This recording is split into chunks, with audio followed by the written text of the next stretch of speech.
Hi everyone, welcome to my channel. In this video, I will talk about growing dwarf snapdragons. Snapdragons are really beautiful and unique looking flowers. You will also know them as Antirrhinum or dog flowers. They are very colorful and they come in many varieties. The tall variety is quite popular in the gardens and I love growing these.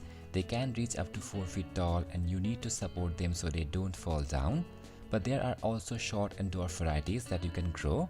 The dwarf snapdragons are compact and a few inches tall, so they are great for growing in compact places and small containers.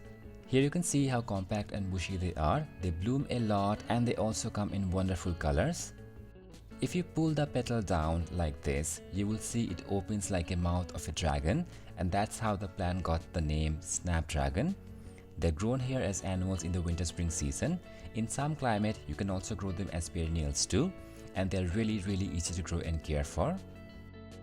Snapdragons are sun-loving plants. The more sun they get, the better they will flower. So give them 6 hours of sunlight for maximum flowering, but you can also grow them well in partial shade. If the temperature gets too high, then definitely give them afternoon shade to protect them. You can grow them from seed very easily, or you can buy small plants from the nursery. So I have some plants that are growing from seed naturally.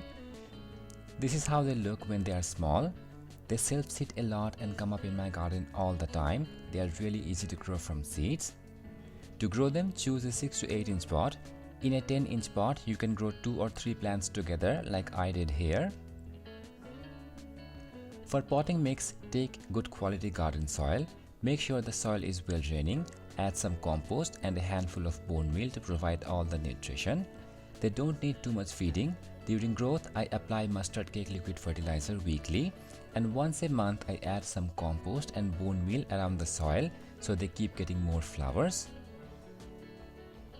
Water your plants properly. Don't overwater them. Just keep the soil evenly moist and only water when the soil feels dry. One of the unique things about the plant is their seed pods. So first the seeds look like little mangoes, but when they dry, they look like little skull. Look at this looks like a dead human skull. It is such a unique feature. So after the flowers dry up, you should try to remove the dead flowers and seed as much as possible so that you get more flowers and a long-lasting plant. I don't get much pest attack. If you see any pests, you can spray neem oil time to time to keep your plant healthy. These are great plants for your garden and they bloom really well with little care. Definitely grow these in your garden. I hope this video was helpful. If you enjoyed it, don't forget to like and subscribe. I will see you next time. Bye.